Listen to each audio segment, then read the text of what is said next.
Hey guys, welcome to my basement and welcome back to the South Branch. It's a cold, snowy day here in central North Carolina, so I figured what better way to stay warm than to spend some time in the basement and spend some time with the layout. I've had a lot of people asking me to do a follow-up video after the op session we had a couple weeks ago. And so I figured today would be a good day to do that. Take you on a tour around the layout, let you see some of the latest changes, and a couple of the projects I've been working on. So the results of the shakedown session, all in all, is very, very positive. The layout itself has been operational for about a year and a half. And after a few stalled attempts at trying to get the guys down here, we was finally able to have the first official session or shakedown session about 2 weeks ago. And very, very pleased with the way it turned out. A couple of my regulars couldn't make it, so we had a small group of guys, including myself. There was 4 people running trains. We operated about five and a half hours down here with a break for lunch in the middle. I think we ran a total of like 14, 15 trains. Had a few gremlins pop up. It happens. It happens. I don't care what kind of layouts you have. You're always going to have something go wrong during an operating session. It's just the nature of the beast. The biggest issue I had was I had one of my operators was using an older UT4 throttle while everyone else was using the newer UT6 utility throttles. And for some reason, the UT4 did not like working in unison with the UT6s. There was some bug, some issue where the UT4s were, or the one UT4, I kept having LocoNet issues. It kept, it wouldn't respond to commands, kept dropping in and out. So we quickly took that throttle off and gave that operator a Wi-Fi throttle, and the LocoNet issues cleared up. Didn't have any issues at all from there on out until the very end of the session. I was going to run a loaded coal train back to Race Fork. I said, hey, let's do a test. Let's plug the UT4 back in. And then as soon as I dialed an address, plugged it in, acquired the locomotive, I lost, another operator lost control on his UT6. I was able to keep control on the UT4, but the UT6 dropped out. So I don't know. The UT4 is a very old throttle. I've had it probably 10 plus years, and I've heard several other issues where people are having problems where the two just don't like each other. They don't want to play nice together. So I did a couple solo sessions over the last couple weeks.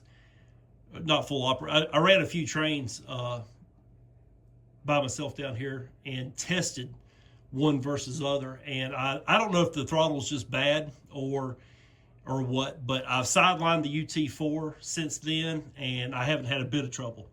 The Wi-Fi throttles, I'm using the TCS UWT50. It worked great. I'd actually like to have one more of those. Would be perfect, and I would probably ditch the Digitrax throttles altogether. But all in all, fun was had by all. I got some very positive feedback, a couple techniques that I can try to enhance operations a little better. Marcus come up with a good idea of putting a set of crossovers up in Painesville to help alleviate some congestion up in the Painesville area. And so, like I say, very positive feedback, very good ideas and some tips and techniques that I can try for the next operating session to hopefully make everything just a little bit better. The biggest hit of the operating session had to have been Elizabeth's lunch. I told the guys, I said, come hungry. You're not going to leave hungry, but come hungry. And Elizabeth fixed us an amazing lunch. Had the full spread and complete with dessert. And so I think after lunch, everybody could have probably come down here to the crew lounge and taken a nap. But we went right back to running trains and wrapped up the end of the session. A big hit was the crew lounge area. I got the beer fridge located right behind me. I had a few Rail Fan DVDs playing on the TV, and the crew lounge area was definitely a hit. Nice and comfortable. When an operator didn't want to run a train, they could sit, relax, enjoy a beverage, watch some trains on TV. The aisles down here are very spacious. No one's really on top of each other. I got a big basement, but the layout only occupies maybe a third of it. I planned it that way. I wanted the basement to be more than just layout. I wanted plenty of space for the kids to come down here and hang out. I wanted space for a good sized crew lounge area, beer fridge, got a little workout area on the other side, as well as all the workbenches and spray booths and all that. So big basement to work with, but I really resisted the urge to fill it full of layout. Don't get me wrong, the South Branch has expanded 3 times now from the original concept, but we'll get more to that later. While we're over here in the crew lounge, I want to talk about staging. As you know, I fully scenic my staging yards, and I got 3 of them on the layout. I got Race Fort, Painesville, and Dismal. And I said from the get-go when I started designing this layout that I wanted lots of staging. But I didn't want to hide them. I didn't want to tuck them underneath the layout or in a corner. I wanted them to be exposed, scenic, lit well, and actually make them part of the layout. Obviously, you need it for operations, but if you're going to have it, why not bring them out in the open and scenic them, highlight them. I've done that for the last 2 layouts of mine, and this one I think is it really works well. It makes the layout look a lot bigger than what it is, and if I want to pull a set of engines out and do a little yard switching for an afternoon, I can do them right here. Everything's easy to get to, and it's a great spot to take some pictures. Dismal Yard. Dismal Yard has been my work in progress for the last about a month and a half, about the last 6 weeks. And this layout is what it is because of Dismal. While the rest of the layout is proto-freelanced, Dismal is an actual location. It is at the very end of the Buchanan branch, where the N&W Buchanan branch joined or met with the Buchanan extension that went down to Console and Page Junction, not to be confused with Page, West Virginia. But anyway, it is a prototype location, and Dismal staging is the lifeblood of the South Branch. When I originally built this layout, I really did not even think about the south end of the line. I was thinking about the South Branch proper and the connection on the northern end. And come to find out, when I started digging more into operations, south end is actually the most important part. And so this is why Dismal has been built. It's why Dismal has been expanded. And there's an awful lot that goes on in Dismal Yard. A lot of people keep asking me about backdrop. Are you going to put a backdrop up? I don't think I am. I am going to scenic the yard. It's really the first thing you see when you come down the steps into the basement is Dismal Yard. I did upgrade the lighting. I did that with some lights I found on Amazon that helped light it beautifully down here. And the light cuts off just at the end of the staging yard, so it really lights it very, very well. Backdrop, yeah, probably not. I kind of like my signs on the wall, and I don't want to go too crazy, but you never know. I may get the itch and put a full valance and backdrop up and really go crazy with the scenery here. But as of now, I'm not in any hurry to really scenic it. I did end up adding the 8th track on the backside. And just yesterday, I added the 9th track to the front side, which is where the 2 RS11s are sitting now. This yard played a huge part in operations. I can't be more happy with the way this yard functioned. No time at no time did the yards ever become gridlocked. I had plenty of spots to park trains, pull trains from. The through traffic really was a nice benefit. I didn't know exactly how much I would like that until I really got into running the through trains and the little bit of bridge traffic across the South Branch. A lot of people ask me, I got motors sitting on the staging yard now. I get a lot of comments about why I don't keep locomotives on the layout. I don't know. I've always took the motive power off the layout. I very seldom ever leave engines on the layout. You can see my toolbox is underneath the staging yard, the far right one, the orangish colored one. The small drawers on top are all my freight car loads, coal loads, everything in that. And then all 6 drawers are chock full of locomotives. So all to everyone that comments, hey, where's the locomotives? Where's the motive power at? They're all safely stored in the toolbox, free from dust and an accidental elbow and anything else that may happen to them while they're sitting on the layout. The RS11 sitting over there in the corner or on the front side of the layout, they do kind of make me nervous. So they'll quickly go back in the toolbox too until at least I can get a small piece of plexiglass on the layout edge there, because that 9th track, which is Dismal yard number 1, is kind of close to the edge. I didn't want to go that close.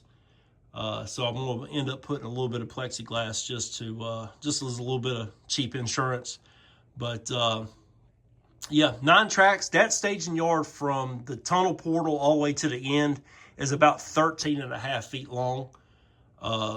I could have went bigger. That whole wall is actually 27 feet, I want to say, 25 feet. I didn't need a 25-foot long staging yard. I run small trains. That's one thing I do pretty religiously on the layout is I run short trains. My unit coal trains are 2 engines, 12 cars, and a cab. I do that basically so I can run more trains. A lot of my mine runs, I could probably, if I ran 20 or 30 car trains, I could switch every mine or every load out with 1 train. Instead, I do shorter trains and just run more of them to get the traffic moved across the layout.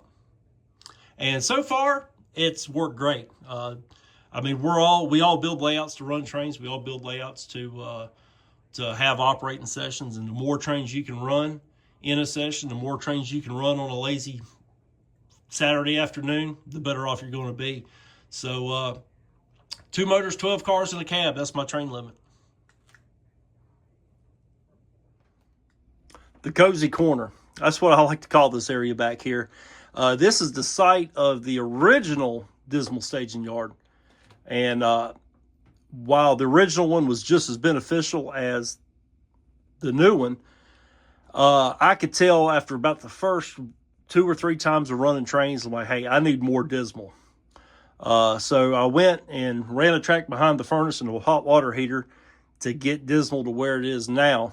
And so I was left with, what do I do with old Dismal? So I've dubbed it the Cozy Corner because once you get back in here, you're kind of isolated. You're kind of by yourself. You got plenty of aisle space back here between the back of the straight fork and the Cozy Corner here. But I spent a couple nights laying in bed thinking, hey, what do I want to put in this corner? And I thought about a bigger mine, thought about, like I say, more coal. We are hauling a lot of coal on the South Branch, and I was like, the idea of modeling one more coal load out just really didn't appeal to me. I wanted something a little different, something to break up the monotony of coal and coal trains, and I wanted something that looked a little bit more industrial.